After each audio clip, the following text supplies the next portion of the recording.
pananagutan po ni Vice President Duterte bilang pinuno ng OVP at ng DepEd sa taong bayan na siguraduhin ang confidential funds na ipinagkatiwala sa kanyang opisina ay nagagastos sa wastong paraan.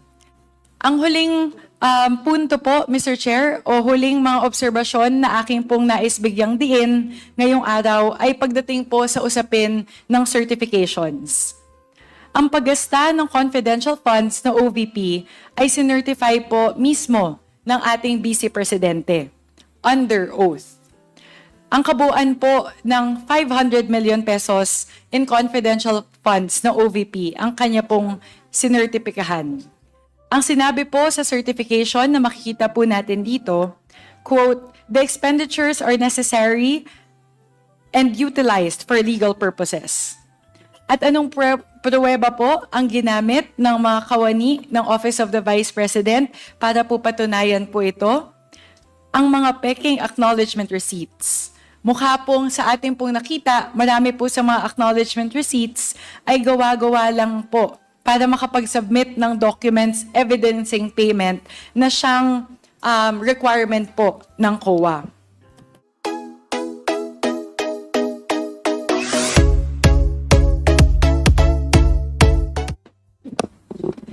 Thank you very much, Mr. Chair.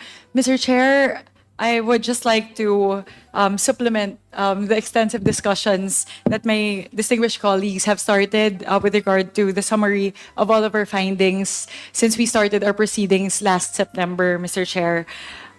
Mr. Chair, what we have discovered throughout our 8 hearings have been very alarming and unacceptable. So Mr. Chair, siguro po ang gusto ko pong gawin ngayong araw, tulad po ng ginawa ng aking mga kasamahan, ay i-summarize po yung ilan sa ating mga nadiskubre, ano po yung mga natuklasan natin sa kahabaan po ng ating mga deliberasyon. Mr. Chair, sa mga taong 2022 at 2023, 612.5 million in confidential funds ang inilaan kay Vice President Duterte bilang pinuno ng Office of the Vice President at bilang Secretary ng Department of Education. This allocation of confidential funds was unprecedented.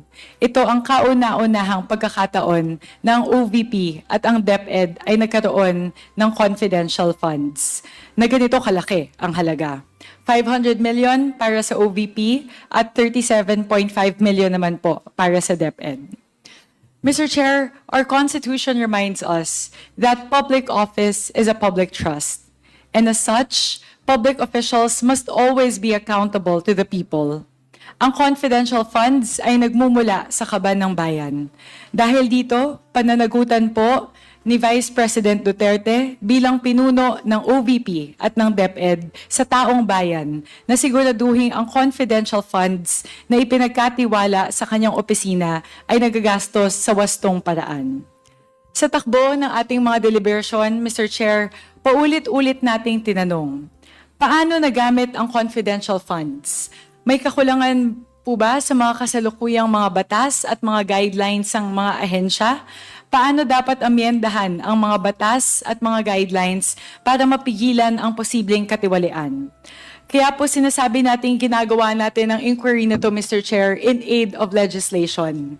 Dahil importante po na malaman natin kung ano po ang mga kakulangan sa mga batas at mga guidelines para malaman po natin paano po natin maamyendahan at mapapagbuti ang mga ito. Mr. Chair, responsibilidad po natin to, trabaho po natin to bilang mga legislators. Hindi po ito pamumulitika. Next slide, please. The OVP spent 500 million pesos while the DepEd spent 112.5 million pesos. The 500 million pesos of the OVP was given in 4 tranches. Yung una po, nung huling quarter ng 2022, at yung tatlo po ay ginawa sa unang 3 quarter ng taong 2023. Para naman po sa Department of Education, ang 112.5 million ay nailabas po sa loob ng 3 tranches sa unang 3 quarters ng taong 2023 sa halagang 37.5 million bawat isa. Ang sunod na tanong, Mr. Chair, paano po nailalabas ng OVP at ng DepEd ang pondo? Ito po ang natuklasan ng ating komite. On the part of the OVP, the process starts with the Vice President, hand in hand with her Chief of Staff, Ms. Zulaika Lopez, who directs the preparation of the disbursement voucher. The Chief Accountant of the OVP, Ms. Julieta Villa del Rey, certifies the availability of cash and completeness of the supporting documents. When this is done, the Assistant Chief of Staff, Mr. Lemuel G. Ortonio, approves the voucher for payment. Next, a check is issued and is circulated for signature. The authorized signatories of the checks for the OVP are Mr. Ortonio and Attorney Rosalyn Sanchez. Once the checks are signed, the Special Disbursing Officer, Ms. Gina Acosta, claims the checks and acknowledges receipt. Thereafter, Ms. Acosta takes the checks to Land Bank for encashment and deposit. The process on the side of the OVP ends with the actual disbursement of the funds by the SDO, Ms. Gina Acosta. Mr. Chair, mula po sa flowchart na ito, meron pong ilang mahahalagang obserbasyon na gusto ko pong bigyang diin. Una po, kapansin-pansin na lahat ng career officials ng OVP ay involved lamang sa pag-sertipika. Ibig sabihin po, pagdating lang po sa pagsisigurado na may pera at kompleto ang mga dokumento na kailangan para ma-release ang funds. Pero sino po ang merong critical na ginagampanan ng mga papel? Mukha pong mga tao na nakapaligid po sa ating Vice Presidente ng mahaba ng panahon. Karamihan po sa kanila mga taga Davao o galing pa po sa Davao. Sila po ang mga critical na signatories na sinisigurado na ma-release ang pera. Halimbawa po nito, si Mr. Ortonio bilang officer na siyang nag-aaproba ng payment ng confidential funds. Siya din po ang isa sa dalawang signatories para po sa mga cheque.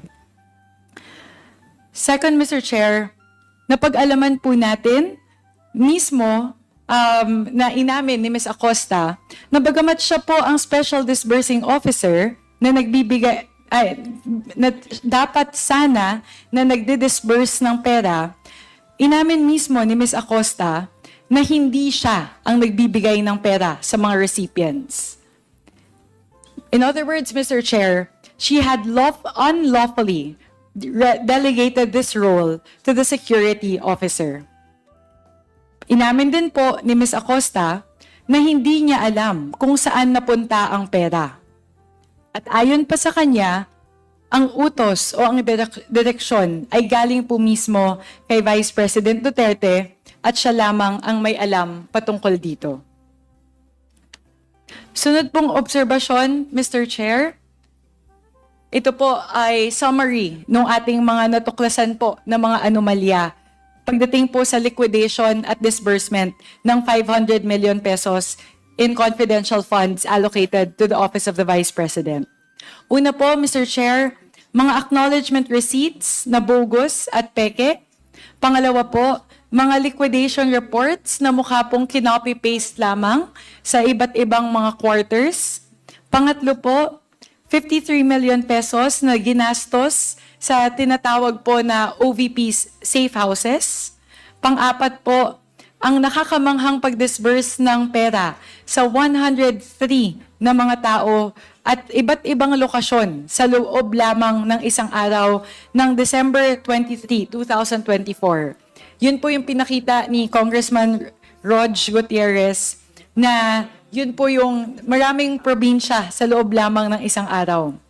At ikalima po, Mr. Chair, ang paggasta ng 125 million pesos sa loob lamang ng 11 araw. Sunod po, next slide please. Kilala po natin at paulit-ulit na rin pong binigyan diin ng aking mga kasamahan ang ating main character na si Mary Grace Piatos na sinertipikahan na po ng PSA na walang record pagdating po sa birth certificate, sa marriage certificate at death certificate. Mr. Chair, ang tagal na po nating hinahanap si Mary Grace Piatos, pero mahirap hanapin ang taong hindi naman pala totoo. Walang Mary Grace Piatos na tumanggap ng pera, at kung walang Mary Grace Piatos na tumanggap ng pera, saan napunta ang pera? Sunod, Mr. Chair, nandiyan din po si Kokoy Villamin, na mukhang napakaswerte po dahil 2 beses nakatanggap ng pera mula sa DepEd at sa OVP. Sunod po ang mga acknowledgement receipts na mukhang pareho ang ginamit na ballpen at ultimo tinta ay pareho. Kahit po sinasabi na ito ay pinirmahan ng magkaibang tao.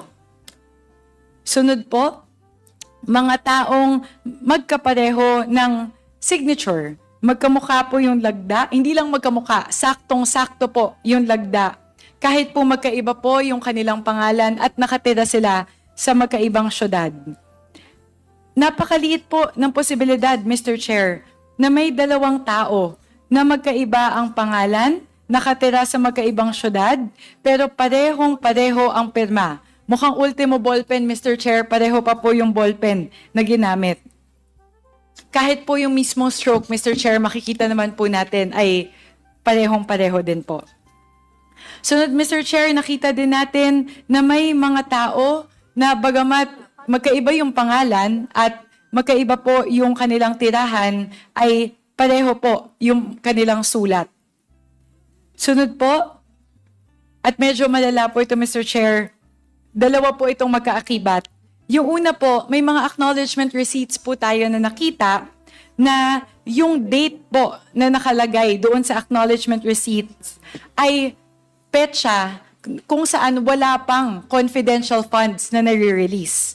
Halimbawa po, ito pong nasa ating larawan na nasa ating harapan, ang nakalagay po na date ay November 27, 2022.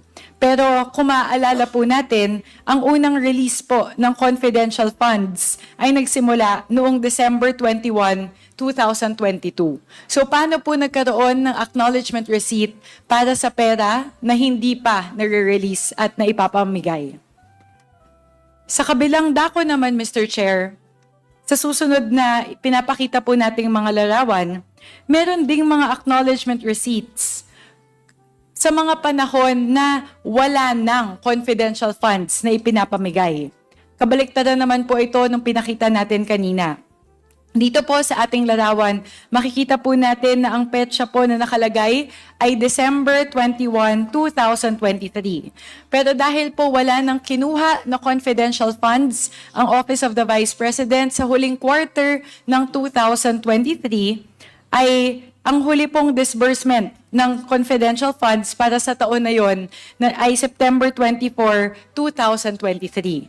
So papaano po na nagkaroon ng ganitong acknowledgement receipt 3 buwan matapos ang pinakahuling pamimigay ng pera mula po sa confidential funds para sa taong 2023? Ang huling punto po, Mr. Chair, o huling mga obserbasyon na aking pong nais bigyang diin ngayong araw ay pagdating po sa usapin ng certifications. Ang paggasta ng confidential funds na OVP ay sinertify po mismo ng ating Vice Presidente under oath. Ang kabuuan po ng 500 million pesos in confidential funds na OVP ang kanya pong sinertipikahan. Ang sinabi po sa certification na makikita po natin dito, quote, "The expenditures are necessary and utilized for legal purposes." At anong pruweba po ang ginamit ng mga kawani ng Office of the Vice President para po patunayan po ito? Ang mga peking acknowledgement receipts. Mukha pong sa ating pong nakita, marami po sa mga acknowledgement receipts ay gawa-gawa lang po para makapag-submit ng documents evidencing payment na siyang requirement po ng COA. At sunod po, tulad po noong sa certification kanina, ang Vice President din po ang nagsucertify o nag-aaproba ng accomplishment reports bago po ito isumite. Dito po ay nilalagdaan niya na at sinucertify niya po na dito na pupunta yung pagkagasta ng confidential funds. Tulad po ng nakikita dito sa larawan, pinirmahan po mismo ng ating Vice Presidente ang mga accomplishment reports na ito bago po isinumite sa COA. So, yun lang po, Mr. Chair, yun lang po yung mga obserbasyon na nais ko pong bigyang diin pagdating po sa ating mga natuklasan, pagdating po sa paggasta ng confidential funds sa parte po ng Office of the Vice President. Siguro, Mr. Chair, kaya po natin ginagawa ito sapagkat sa haba po ng ating mga deliberasyon at hearings, mahalaga po na ngayon po ay bigyang diin natin kung ano ba yung mga mahalagang punto, ano po yung mga posibleng anomalya at katiwalian na ating pong natuklasan sa 3 buwan po ng ating deliberasyon. Kaya yun lang po, Mr. Chair. Maraming salamat po. Magandang hapon po, Mr. Chair. Tulad ng mga obserbasyon ng aking colleague na si Congresswoman Swansing, patungkol sa OVP, ganun din po ang ating mga naging obserbasyon sa DepEd. Bilang Secretary ng Education, dinidirekta ng ating Vice President or then Secretary of Education ang kanyang team para i-prepare ang disbursement voucher. Kanang kamay niya, it must be noted, Mr. Chair, na kanang kamay niya dito sa DepEd ay si Attorney Sunshine Fajarda, na siyang asawa naman ng DepEd Special Disbursing Officer na si Mr. Edward Fajarda. Ang Chief Accountant po ng DepEd na si Ms. Rina Catalan, ang siyang nagsucertify naman kung available na ang cash and yung completion po ng documents. And once everything is in order, si Ms. Annalyn Sevilla po, Undersecretary for Finance, approves the check for payment. Pinipirmahan naman po ito ni Ms. Sevilla at ni Gloria Mercado, siyang 2 authorized signatories ng DepEd. After which, Mr. Edward Fajarda bilang SDO ang siyang tumutungo sa Land Bank at nag-e-encash ng mga checking ito. Similar to the OVP, the DepEd key individuals in the preparation and disbursement of confidential funds are those who have been familiar with the Vice President even before she assumed office. They were all with her when she was mayor of Davao City. Like Ms. Gina Acosta, Mr. Fajarda is the SDO entrusted to disburse the confidential funds to different recipients. And also, much like Ms. Acosta, binibigay rin po niya, according sa kanyang statement, ang 37.5 million na kanyang na-encash na confidential funds each time sa security officer ng DepEd. Might I say, unlawfully niyang binibigay ito. At the end of the day, sino nga po ba talaga ang nakakaalam ng lahat ng ito? Dahil hindi nakakasagot ang SDO, syempre, ang nakakaalam lang po ng lahat ng ito ay ang DepEd Secretary dati na si Vice President Sara Duterte. At katulad din po ng OVP, marami rin pong katanungan patungkol sa confidential funds ng DepEd.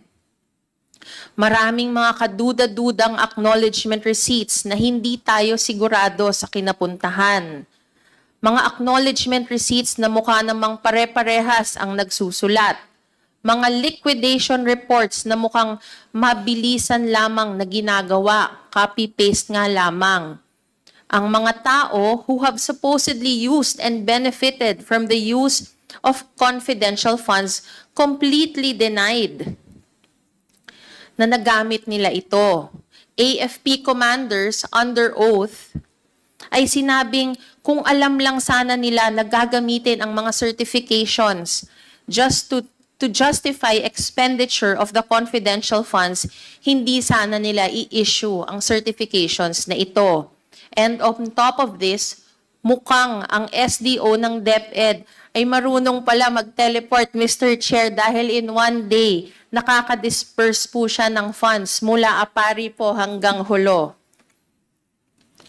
Based sa pahayag ni Major General Nolasco Mempin, kung naaalala ng ating mga colleagues, nung na-issuehan ang DepEd ng Audit Observation Memorandum ng COA o AOM, ang Secretary ng Education asked him certification from the AFP.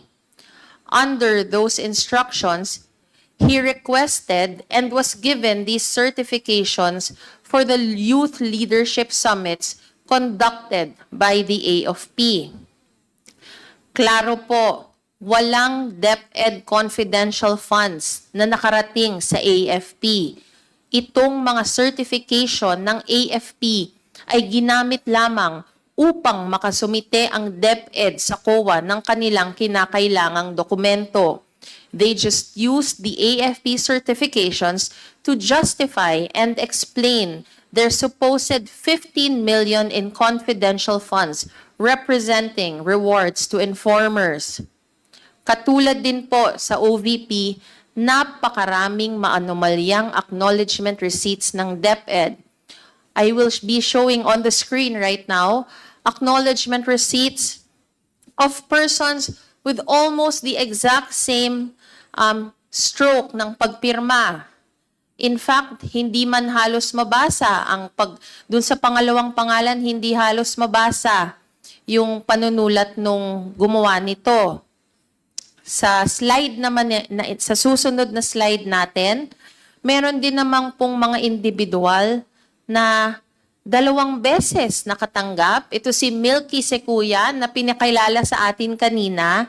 2 beses po siya makakatanggap sa DepEd, pero magkaiba po ang pirma sa unang Milky Secuya sa pangalawang Milky Secuya. Meron din naman po tayong acknowledgement receipts na kung saan ang confidential funds ay na-disburse on the same day on completely different locations. Dito po makikita natin nag-disburse ang DepEd sa Makati at sa Cebu on the same day, March 4, 2023. Lastly, similar to her role in the OVP, then DepEd Secretary Sara Duterte, siya din po ang pumirma ng certification and accomplishment reports of DepEd attesting that the funds were used in accordance with the law. These certifications were made under oath, again, as said by Congresswoman Luistro, before a notary public, notarized by a attorney, Rochelle Abella. Nanumpa po ang ating Vice Presidente, Mr. Chair, na ang confidential funds na ginamit ay naayon sa batas, pero sa ating dinami-daming hearing na pinagdaanan, mukha naman po talagang hindi ganoon ang nangyari. Maraming salamat po, Mr. Chair.